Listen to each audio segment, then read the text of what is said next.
Last week of college football was a banger. It really was, especially the two playoff games. We'll talk about all that and more in today's stock report, where we take a look at what NFL prospects helped their stock and who hurt their stock. What's crack-a-lackin'? It's your boy Broshmo, just in case you did not know. So go ahead, become a bro and subscribe. Leave this video a thumbs up if you enjoy the content as always. Let me know what you think in the comment section below. Let's have that nice, beautiful football discourse. Special thanks to Underdog Fantasy for sponsoring the video. If you like weekly fantasy or player prop bets, check out Underdog Fantasy, and when you use promo code Broshmo, when you sign up, they'll hook you up right from the get-go to start your betting journey. And remember, my friends, bet responsibly. Let's go ahead and get into this with Jonah Tavai. He is actually the younger brother of Jelani Tavai. If you Detroit Lions fans remember, former second-round pick. I think he's now with the Patriots. But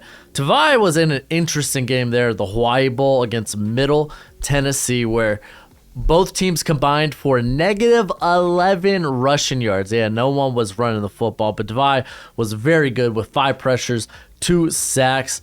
It's like business as usual for him. He is 6 foot, 290, a guy that doesn't have ideal length and does struggle to disengage at times, but he's playing with natural leverage. He's built like a bowling ball, a nice low center of gravity, a guy that just keeps moving his feet even through contact. And you love to see it. He's pretty fast. He's twitched up, and his hands are quick, and they're strong. He is very good at chopping down the arms of blockers going against him. He just plays very, very violent. He grinds out reps till the whistle, and honestly, the sideline to sideline mobility is actually pretty solid.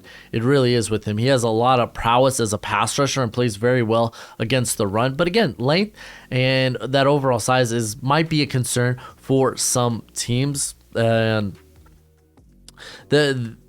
while I say like he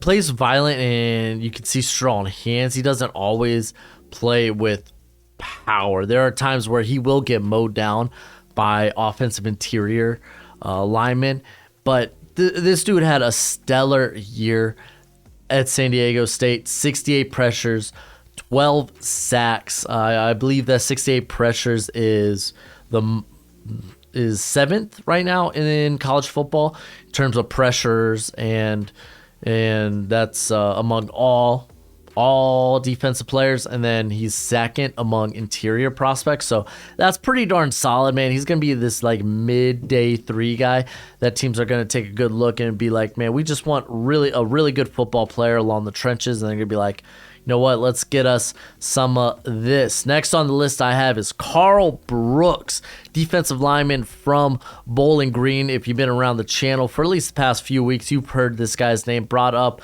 a fair amount. He's 6'4", 300 pounds, and dude had a really good game against New Mexico State. 7 pressures, had a batted pass. He's primarily used actually outside or right over the tackle, but a guy that I think will probably cut his teeth in the NFL on the interior, maybe like a 3 tech or maybe a 3-4 end in the NFL. Regardless, man, I'm a big fan of Brooks. He was formerly an unranked prospect coming out of school, walked on to Bowling Green, and that was when he was at 220 pounds. This man's put on 80 pounds since starting his collegiate career, and honestly might be the strongest player on the field at any given time.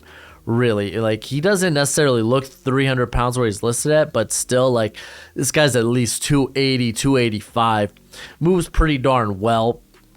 Again, really strong, but also this is a dude that's just consistently, like, not just throwing his weight around, but like the dude just moves exceptionally well. He has one of the most feared bull rushes in this class. His hands are legitimately jarring, like putting a brick through a windshield. That's what his hands are to the pads of blockers. He provides good versatility as he's really lined up anywhere from 0 tech to, again, outside of the tackle. So you love to see that. You love a nice versatile piece that actually has the size to go with it. Now, I don't think he's going to make it outside of the tackle. While he's quick for his size, he's bendy for his size. All that is by comparison for his size. I don't think he's going to be flexible enough on the outside to be a consistent edge rusher. And like the burst is good, but it's good for his size. Like, he doesn't have many pass rush moves. This is a guy that likes to win a lot with power, with just blowing right through a blocker. And yeah, I guess he could use a bit more polish as a pass rusher, but I think a lot of the stuff he's shown, it's like, okay, that can work on the inside, that can win on the inside. As you're kind of developing him, he's going to be a guy that I think it's going to immediately you want to put into your rotation, that you can move around the defensive line. But a guy who probably won't be a starter from the get-go, but can eventually be a very, very good starter on your football team. On to the next.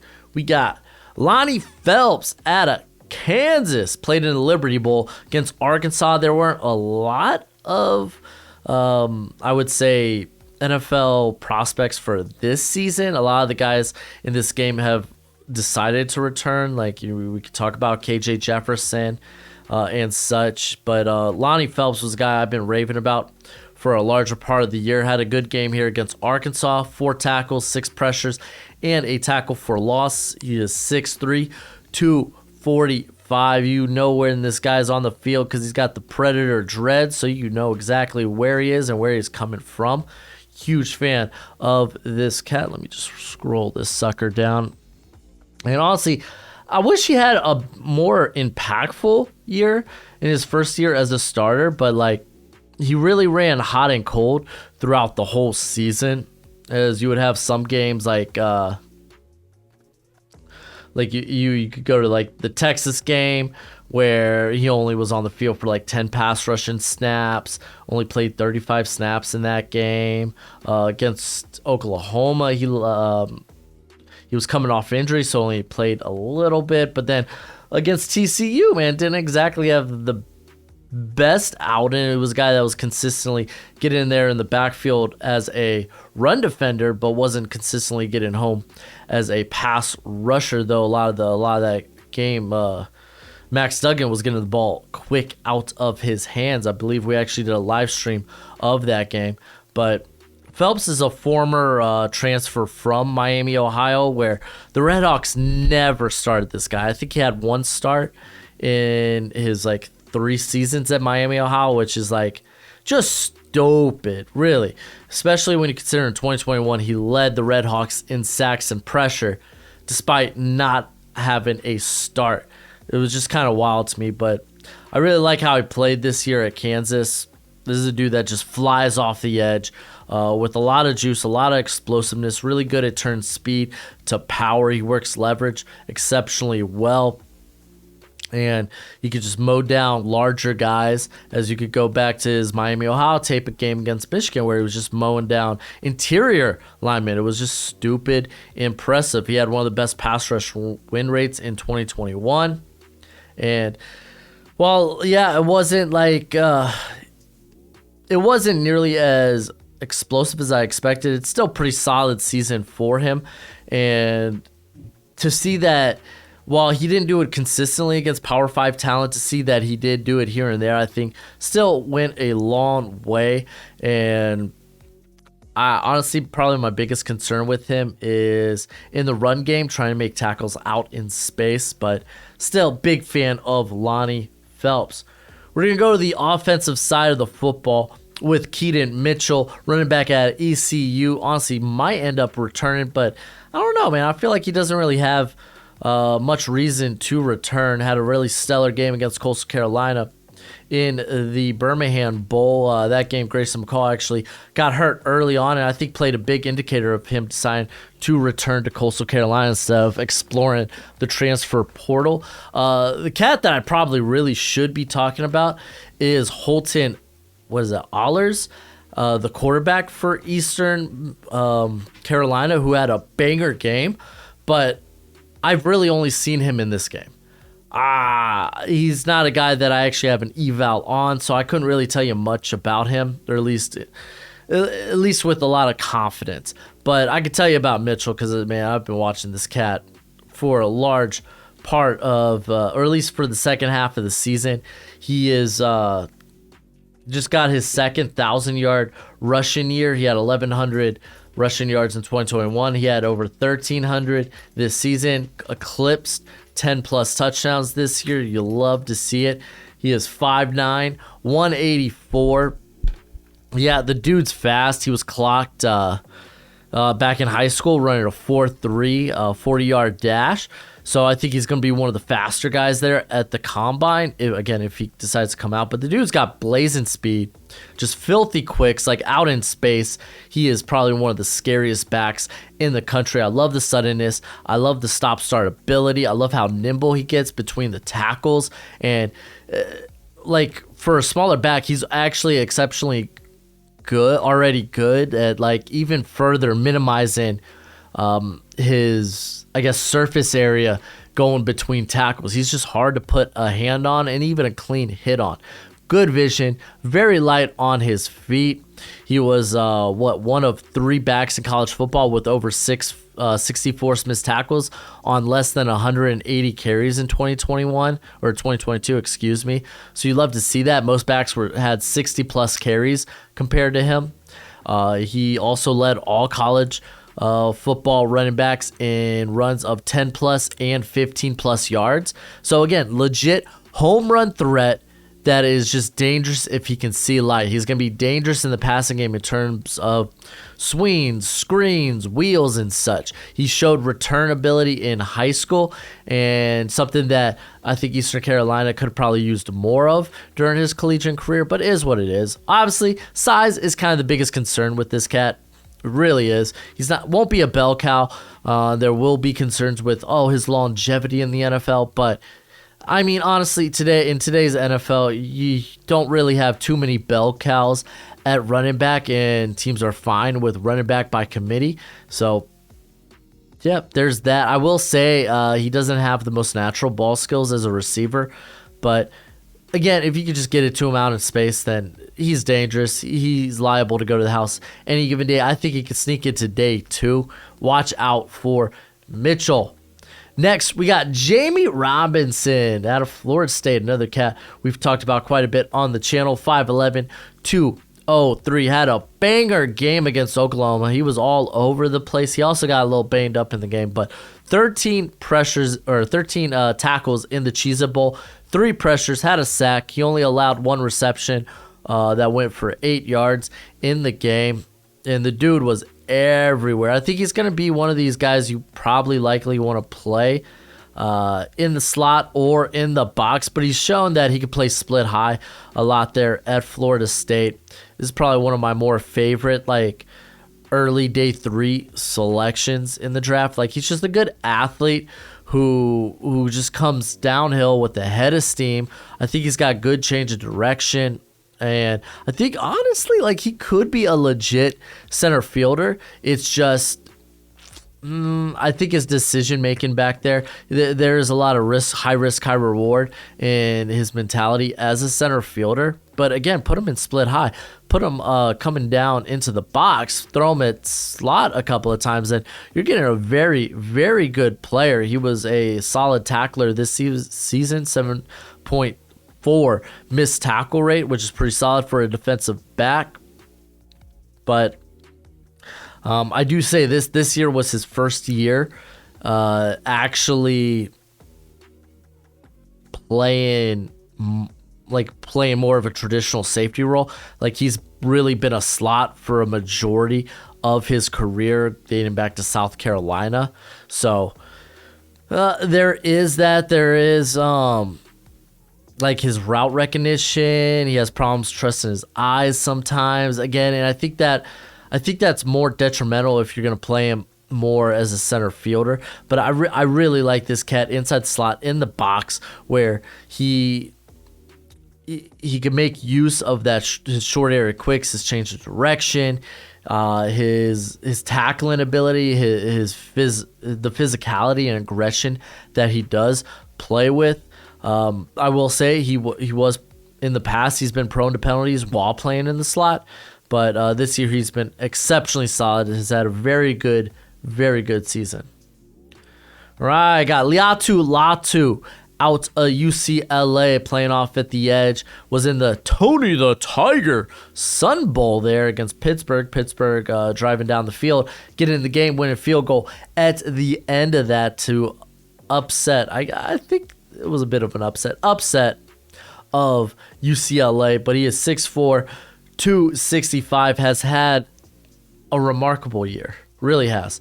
63 pressures on the season, 12 sacks. He had a sack in this game, 11 pressures. He was all over the freaking place. He has been the most dominant pass rusher there for UCLA, and we're talking about they had some highly regarded transfers this past season in the Murphy brothers from North Texas, who still, they came in and they ate. They were quality, but LAIATU was definitely the most disruptive of the bunch. And honestly, if we're talking like biggest concern, we're not so much concerned about the sample size anymore, because if you notice, like, this was he was a former Washington transfer, and he hadn't played football since 2019. So I think we could put to rest, okay, sample size, we've seen what we needed to see this year. It's really the injuries. The injuries are kind of big. He suffered a neck injury before the 2020 season, and he was cleared for football by Dr. Robert Watkins, who actually treated Peyton Manning's neck injury, if you do recall, but Washington refused to clear him, and he didn't play 2021. He served as an assistant for the Huskies in 2021, and then decided to transfer so he can play football again, and ended up going to UCLA and was just unstoppable, man. This guy's a technician. He's very good with his hands. He's light on his feet, shows incredible short bursts. I like that. We've seen this guy on stunts. We've seen what he can do. Like, he can bend the edge. He's got good to remarkable closing speed. I love the relentlessness of him. His just whole approach to rushing the passer is just great. This guy does not allow himself to get stonewalled. Plays with very active hands, and like, might not have overwhelming strength, but he doesn't allow himself to get driven back, and I like that. Again, kind of the thing here is, will he, like, we're firmly looking at this guy as a DPR, right? Because that's how he's been used. If you look at his usage this season, he has 319 pass rushing snaps to only 150 run blocking or run defending snaps. So this is a guy that was heavily used on passing situations. So we might not be looking at, we probably be looking, at least early on, as a DPR. And then we're gonna have to see how the neck checks back at the combine. But still, great bounce back season for a guy that hasn't played since his freshman season. Good on you, LATU. I hope the best for you in the future. And then we got Drake Thomas at linebacker at NC State. Played in that Maryland game that was kind of a snoozer in the Duke's Mayo Bowl. Kind of is what it is, but he's 6 foot, 230, and this is a guy that just wins with, like, he has a motor you just want on his team. Like, he is relentless, and I mean relentless. He's a 2-down thumper, in my opinion. He shows good short area quicks. He does a great job of getting consistent pressure. And he was a guy, if you go back to 2021, that teams, that NC State, like, they felt good putting this guy on a spy against Malik Cunningham, who was one of the best running quarterbacks in the country, and did an exceptional job against them. He has been an exceptionally good blitzer over the course of the last 2 seasons, as he had 49 pressures, 8 sacks this season. The year before, 24 pressures and 5 sacks. And this was last year he was filling in for Peyton Wilson because of injury, so he was playing more in the middle in 2021. But this is a guy that actually likes to play weak side. He really does. He really, really does. Here, let me pop back up my notes. Here we go. Obviously, the things to not like about him, why he's probably going to be a mid to late day 3 pick that you just kind of want on your team. You know he's going to be a really good special teamer. You know he's going to be a guy that is a high competitor, high character, high motor guy. Just those type of guys you really want on your team. But he is an average athlete. Very average athlete, a bit undersized. Like the length, he's got no length whatsoever. People want to point to splash plays and coverage in 2021, and a lot of those were right place, right time. They were underthrown balls where really he was the only guy that had a legit shot at the pass. So if we're going to talk about splash plays and coverage, they're really not there in my opinion. And he is a thumper, but he does bring a missed tackle rate to him. 17.5 missed tackle rate throughout his career.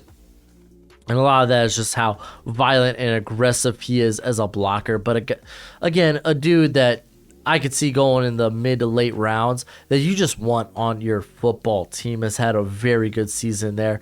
A very good game against Maryland here. 11 tackles, 4 tackles for loss, 3 pressures, a sack, only allowed 32 yards in coverage.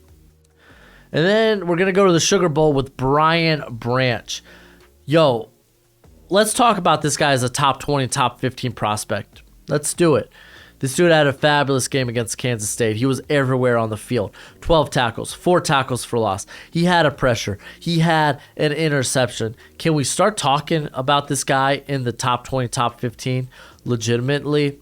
Like, he should be, like, honestly, we could talk about him around the top 10.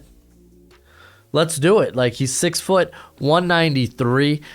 Dude just plays with a fearless play style.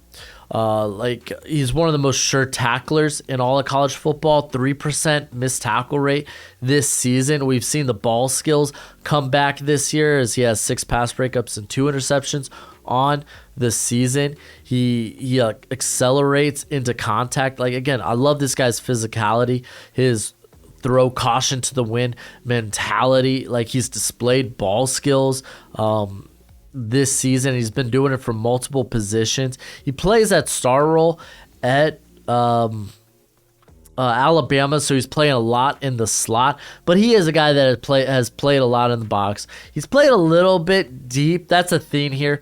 I think he's got the athleticism to be a center fielder, but he's just not tested in that way. He hasn't played a lot of deep safety. But I think you can play him split high, A-OK, just fine. It's just, man, this high-risk, high-reward mentality that pays off more times than not, how disruptive he's been in around the box, around the line of scrimmage. Like, I legit, like, I've seen people compare him to, like, a Mika Fitzpatrick. And I don't know if he's nearly as speedy as an athlete as Fitzpatrick was. But I could tell you in terms of physicality and like body, like he would be superior to Fitzpatrick in that regard. But man, let's talk about this guy at legitimately top 20. No more fringe first round. Like, this cat has earned it. He had a phenomenal season and a phenomenal game against Kansas State. Really could have talked about Bryce Young, another guy that had a really good game to end his career. But we already know that guy deserves to go first overall. And then we're going to go to our playoff games now, as we're going to talk about D. Winters out of TCU, as TCU surprises Michigan in a really good game. Michigan came rolling back, but TCU was able to go into halftime up 21-6. Michigan comes rolling back at the end of that game, and ultimately just not meant to be. D. Winters was all over the place in that first half against the run. I loved how this dude, the minute he sees a hole, whether it's as a pass rusher, like a blitzer, or if he's navigating the line of scrimmage to get to a ball carrier in the backfield, the minute he sees a hole, he is so explosive. He explodes through that hole. Not just clogs it, but like attack. He hits violently. Really like that about him. He had the pick 6.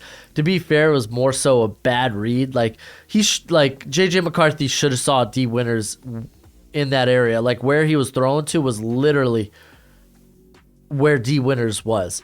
And to add insult to injury, like D Winters had the nasty stiff arm to McCarthy as he goes into the end zone. This cat is like, he's a good athlete, very good athlete, sideline to sideline player, especially in the run game. Again, maneuvers the line exceptionally well, explodes into holes. He's very disruptive against the run. He's also a very violent tackler, but he shows a good feel for coverage, even if it's just as a spot dropper. He shows a good feel to put himself where the quarterback won't want to throw his way unless he's JJ McCarthy. Man, I'm out here throwing shots, man. Woo. But he's also capable of running with tight ends and running backs. Again, he's got the athleticism to do so. It's just he lacks length. He really does lack ideal length. And the common themes you're going to hear here is he's undersized, but really it's just he lacks length. So he doesn't have the length to consistently clog passing lanes. He isn't a guy that has consistently shown ball skills or splash plays in coverage. He, outside of the Michigan game, I think his only pass breakup this year also came in that Michigan game too. Wild. But also, you're going to worry about his length. What happens like when he gets engaged with blockers, bigger blockers than him at the NFL level? Because there are cases where he gets just completely washed out of the play because he doesn't have a trump card to free himself from the block like that. So that is going to be a concern as well. In terms of being a blitzer, because he was a very good blitzer this year, 27 pressures and 9 sacks on 96 pass rushing snaps this year. But you have to pave. Someone has to pave the way for him. He's a blitzer. He's not a guy that could create havoc as a pass rusher by himself. He's a guy that's like you have to set him up on a stunt or have someone opening up a hole in the line for him to shoot gaps in. He's not a guy that'll create havoc just by himself. It has to be orchestrated. It has to be manufactured. On top of that, I talked about his violent tackling style. 19.8 missed tackle rate. That's pretty high at the linebacker position. I think at any time you're in between 18 to 20, you kind of like, ooh, that's a bit high for my linebacker. And it is. It is a bit high. And a lot of that is technique. He likes to dive and drag instead of just being more of a sure wrapper upper. I love that term. And then for the final game, I got CJ Stroud. I had to talk about CJ Stroud. I really did. We could talk about like Keely Ringo as a negative. I mean, to be fair, they threw his way a lot, and I think he did a decent job, but the stuff he was beat on, it just really sucked. But it's CJ Stroud. Let's talk about this guy under pressure. Because this game, he handled pressure. Everyone's worried about, oh, this is the guy that... Oh, Gojo, I'm talking about Ohio State, buddy. Do you hate Ohio State? You want me to go back talking TCU? I didn't know you were a TCU fan. Jeez, Gojo. Gojo's my dog, by the way, if you don't know, if you're new to the channel. But CJ Stroud, man, this was, I think, solidify himself as a top 10 prospect. Fine, buddy, I'll let you out. But I think this was I think he solidified himself as a first rounder. I really, really do. Or a first rounder as a top 10 player. Potentially. Again, we got a whole draft process, kind of talk about things here. But like what he did under pressure against Georgia he was solid. If you look at when he was under pressure, 5 of 11, and you'd be like, oh, that's not that great. But you take the adjusted completion percentage, which takes out like throwaways, spikes, drops, and such. Like he had a 75% adjusted completion percentage. You look at what he did on the ground, 34 rush yards. Like this guy had a phenomenal game against Ohio State, and you could go to the third quarter where he is against Georgia. There we go. Phenomenal game for Ohio State. I mean, then he loses his top weapon in the third round or in the third quarter in Marvin Harrison Jr. And it's like, oh man, is he going to be able to do? Is he going to be able to keep this team ahead, keep this team going? And they get the ball back. He drives his team to put them in position to win the game with a 50-yard field goal. And yeah, it was an ugly field goal, but a lot of that went on the hold. The hold wasn't clean, but he put his team in position to win that game. Like, dude's got prototypical size. He's got an NFL arm. I would say on a scale of 1 to 10, man, he's got like a 7.5 and 8 in terms of NFL arm, which is a lot better than some of the prospects we've seen in the past. I think this guy's legit. I really do. This cat throws dots all over the field. Back in 2021, he had a knack for overthrowing guys a lot. This year, that was kind of, you saw that a lot less. Like, I don't know, man. I don't think he's got much more to prove, man. I really don't. I look forward to seeing what team in the top 10 drafts him. But let me know who are some of the guys that you enjoyed watching this past week in college football. There was a ton. There was a ton, especially in the playoff games. But that's it for the video. Go ahead, do the YouTube thing as always. Until next time, you be easy, my friends. Later.